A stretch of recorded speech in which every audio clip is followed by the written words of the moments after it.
Assalamualaikum warahmatullahi wabarakatuh. Saya Nanita Rinjani, NIM 21042180 akan mempresentasikan tugas Sistem Hukum Indonesia. Sistem Hukum Eropa Kontinental. Sistem hukum merupakan keseluruhan elemen-elemen dan aspek yang membangun serta menggerakkan hukum sebagai sebuah peranata dalam kehidupan bermasyarakat. Di dunia ini terdapat berbagai macam sistem hukum yang diterapkan oleh berbagai negara. Namun di kalangan sivitas akademika, kita hanya diakrabkan dengan dua sistem hukum yang banyak mempengaruhi sistem hukum sebagian besar negara-negara di dunia. Sistem hukum tersebut adalah sistem hukum Eropa kontinental dan sistem hukum Anglo-Saxon. Eropa kontinental yang didasarkan atas hukum Romawi disebut sebagai sistem civil law. Disebut demikian karena hukum Romawi pada mulanya bersumber kepada karya agung Kaisar Lustinus Corpus Juris Civilis. Sistem civil law dianut oleh negara-negara Eropa kontinental sehingga kerap disebut juga sistem kontinental.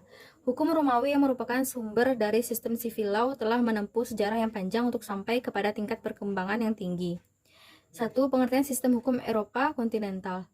Pengertian civil law dapat dipaparkan dalam definisi berikut. Civil law Pengertian sistem hukum Eropa kontinental. Pengertian civil law dapat dipaparkan dalam definisi berikut, yang apabila diterjemahkan lebih kurang demikian. Hukum sivil dapat didefinisikan sebagai suatu tradisi hukum yang berasal dari hukum Roma yang terkodifikasi dalam Corpus Juris Civilis Justinian dan tersebar ke seluruh benua Eropa dan seluruh dunia. Kode sipil terbagi ke dalam dua cabang, yaitu A. Hukum Romawi yang terkodifikasi dan daerah lainnya di benua Eropa yang mengadopsinya, Quebec dan Louisiana. Dan yang kedua, hukum Romawi yang tidak dikodifikasi, Skotlandia dan Afrika Selatan. Hukum kode sipil sangat sistematis, struktur dan berdasarkan deklarasi para dewan, prinsip-prinsip umum dan sering menghindari hal-hal yang detail. Hukum sivil atau yang biasa dikenal dengan Romano-Germanic legal system adalah sistem hukum yang berkembang di dataran Eropa. Titik tekan pada sistem hukum ini adalah penggunaan aturan-aturan hukum yang sifatnya tertulis. Sistem hukum ini berkembang di daratan Eropa sehingga 4 dikenal juga dengan sistem Eropa kontinental. Kemudian disebarkan negara-negara Eropa daratan kepada daerah-daerah jajahannya. Sistem hukum Eropa kontinental biasa disebut dengan istilah civil law atau yang disebut juga sebagai hukum Romawi. Sistem hukum disebut sebagai hukum Romawi karena sistem hukum Eropa kontinental memang bersumber dari kodifikasi hukum yang digunakan pada masa Kekaisaran Romawi, tepatnya pada masa pemerintahan Kaisar Justinianus yang memerintah Romawi pada sekitar abad ke-5 antara 527 sampai dengan 565 Masehi. Dalam sistem hukum Eropa kontinental, hukum memiliki kekuasaan yang mengikat karena hubungan yang terdiri dari kaedah atau peraturan. Peraturan tersebut telah disusun secara sistematis dan dikodifikasi. Pada sistem ini, putusan pengadilan berdasarkan pada peraturan perundang-undangan yang berlaku. Contohnya bisa UUD 1945, TAP MPR, UU atau Perpu, peraturan pemerintah, Perpres atau Kepres, MA, keputusan menteri, dan lain-lain. Jadi keputusan pengadilan bersifat fleksibel, tergantung hakim yang memutuskan berdasarkan fakta atau bukti yang ada. Sistem hukum Eropa kontinental adalah suatu sistem hukum yang di dalamnya menganut aliran vrije recht, yang yaitu di mana hukum tidak dibatasi oleh undang-undang tetapi hakim diberikan kebebasan untuk melaksanakan undang-undang atau mengabaikannya. 2. Karakteristik hukum Eropa kontinental. Yang A. Adanya kodifikasi. Hukum memperoleh kekuatan mengikat karena diwujudkan dalam peraturan-peraturan yang berbentuk undang-undang dan tersusun secara sistematik dalam kodifikasi. Yang B. Hakim tidak terikat kepada presiden sehingga undang-undang menjadi sumber hukum yang terutama. Penganut sistem civil law memberi keleluasaan yang besar bagi hakim untuk memutus perkara tanpa perlu meneladani putusan-putusan hakim terdahulu. Yang menjadi pegangan hakim adalah aturan yang dibuat oleh parlemen, yaitu undang-undang. C. Sistem peradilan bersifat inkuisitorial. Di dalam sistem itu, hakim mempunyai peranan yang besar dalam mengarahkan dan memutuskan perkara. Yang ketiga, sumber hukum sistem hukum Eropa kontinental. Yang A. Peraturan perundang-undangan yang dibentuk oleh lembaga legislatif atau statutes. Yang B. Peraturan-peraturan hukum, regulation yang dibuat pemegang kekuasaan eksekutif berdasarkan wewenang yang telah ditetapkan oleh undang-undang. C. Kebiasaan-kebiasaan yang telah hidup dalam masyarakat dan tidak bertentangan dengan peraturan perundang-undangan dan dapat diterima sebagai hukum oleh masyarakat. Dalam yang menjadi sumber hukum bukanlah kebiasaan, melainkan hukum kebiasaan. Kebiasaan tidak mempunyai kekuatan mengikat. Agar kebiasaan menjadi hukum kebiasaan diperlukan dua hal, yaitu tindakan itu dilakukan secara berulang-ulang. dan adanya unsur psikologis mengenai pengakuan bahwa apa yang dilakukan secara terus-menerus dan berulang-ulang itu aturan hukum. Unsur ini mempunyai relevansi yuridis, yaitu tindakan itu bukan sekedar dilakukan secara berulang-ulang, melainkan tindakan itu harus disebabkan oleh suatu kewajiban hukum yang menurut pengalaman manusia harus dilakukan. Berdasarkan sumber-sumber hukum itu, maka sistem hukum Eropa kontinental penggolongannya ada dua, yaitu hukum publik dan hukum privat. Hukum publik mencakup peraturan-peraturan hukum yang mengatur kekuasaan dan wewenang penguasa atau negara serta hubungan-hubungan antara masyarakat dan negara. Termasuk dalam hukum publik adalah 1. Hukum tata negara, 2. Hukum administrasi negara, 3. Hukum pidana. Hukum privat mencakup peraturan-peraturan hukum yang mengatur tentang hubungan antara individu-individu dalam memenuhi kebutuhan hidup demi hidupnya. Termasuk dalam hukum privat adalah 1. Hukum sipil, 2. Hukum dagang. Negara-negara penganut sistem hukum Eropa kontinental yaitu Prancis, Inggris, Afrika Selatan, Belgia, Swedia, Selandia Baru, Rusia, Belanda. Indonesia menganut sistem Eropa dapat dilihat dalam ketentuan pasal 95 ayat 2, di mana dikatakan bahwa undang-undang tidak dapat diganggu-gugat. Hal ini berarti bahwa tidak ada kekuasaan lain dari pembentuk undang-undang itu sendiri yang berhak menyelidiki apakah undang-undang itu bertentangan atau tidak dengan UUD. 5. Kelebihan dan kekurangan sistem hukum Eropa kontinental.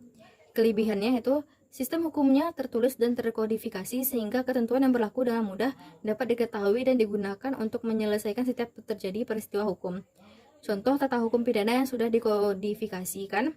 Jika terjadi pelanggaran terhadap hukum pidana, maka dapat dilihat dalam KUHP yang sudah dikodifikasikan tersebut.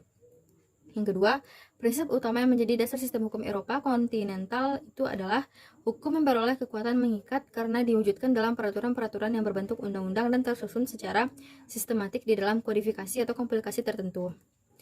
Yang ketiga, hukum Indonesia yang digunakan adalah undang-undang. Undang-undang ini dibentuk oleh kekuasaan legislatif yang disahkan eksekutif sehingga ada kerjasama yang baik antar pemegang kekuasaan dalam pembentukan undang-undang. Yang kelima, adanya pembentukan undang-undang baru yang menyesuaikan perkembangan masyarakat. Suatu contoh adalah Undang-Undang Tipikor Tindak Pidana Korupsi di Indonesia. Dengan adanya undang-undang yang baru akan lebih memudahkan penyelesaian perkara yang bersangkutan. B. Kelemahan. Yang pertama, sistemnya terlalu kaku, tidak bisa mengikuti perkembangan zaman karena hakim harus tunduk terhadap perundang-undangan yang sudah berlaku. Padahal untuk mencapai keadilan masyarakat, hukum harus dinamis, menyesuaikan perkembangan masyarakat.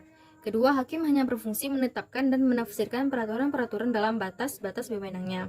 Putusan seorang hakim dalam suatu perkara hanya mengikat para pihak yang berperkara saja, sehingga dalam penyelesaian perkara yang sama di lain waktu, seorang hakim harus menetapkan dan menafsirkan perundang-undangan kembali. Yang kedua, sistem hukum Anglo-Sakon atau Common Law System. Nama lain dari sistem hukum Anglo-Sakon adalah Anglo-Amerika atau Common Law, merupakan sistem hukum yang berasal dari Inggris yang kemudian menyebar ke Amerika Serikat dan negara-negara bekas jajahannya. Kata Anglo-Sakon berasal dari nama bangsa, yaitu bangsa Anglo-Sakon yang pernah menyerang sekaligus menjelajahi Inggris yang kemudian ditaklukkan oleh Hertog Normandia William. Nama Anglo-Sakon sejak abad ke-8 lazim dipakai untuk menyebut penduduk Britania Raya, yakni bangsa Jermania yang berasal dari suku-suku Anglia, Sax, dan Jute. Konon pada tahun 400 Masehi mereka menyeberang dari Jerman Timur dan Skandinavia Selatan untuk menaklukkan bangsa Celt.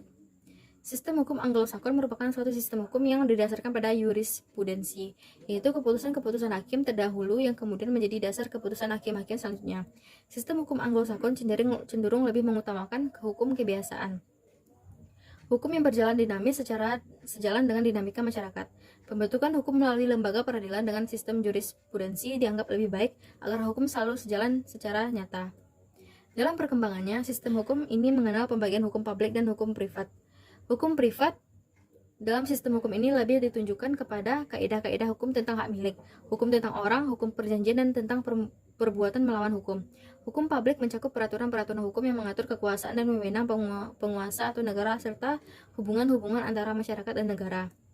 Yang ketiga, sistem hukum adat. Indonesia adalah negara yang menganut pluralitas dalam bidang hukumnya, di mana ada 3 hukum yang keberadaannya diakui dan berlaku, yaitu hukum barat, hukum agama, dan hukum adat.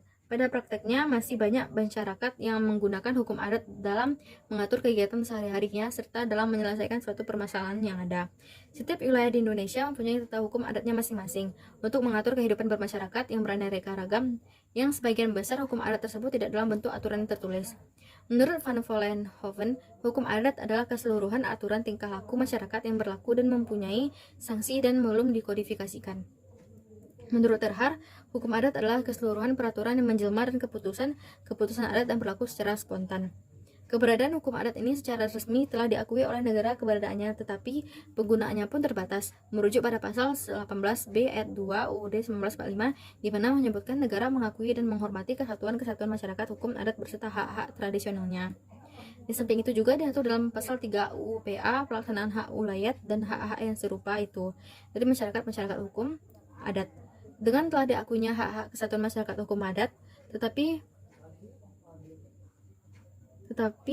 mengapa masih banyak permasalahan itu terjadi di daerah-daerah Indonesia?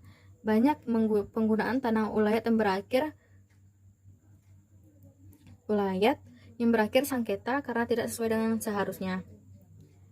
Hal itu timbul karena para investor seharusnya berurusan langsung dengan masyarakat adat sebagai pemilik hak ulayat untuk melaksanakan suatu perjanjian.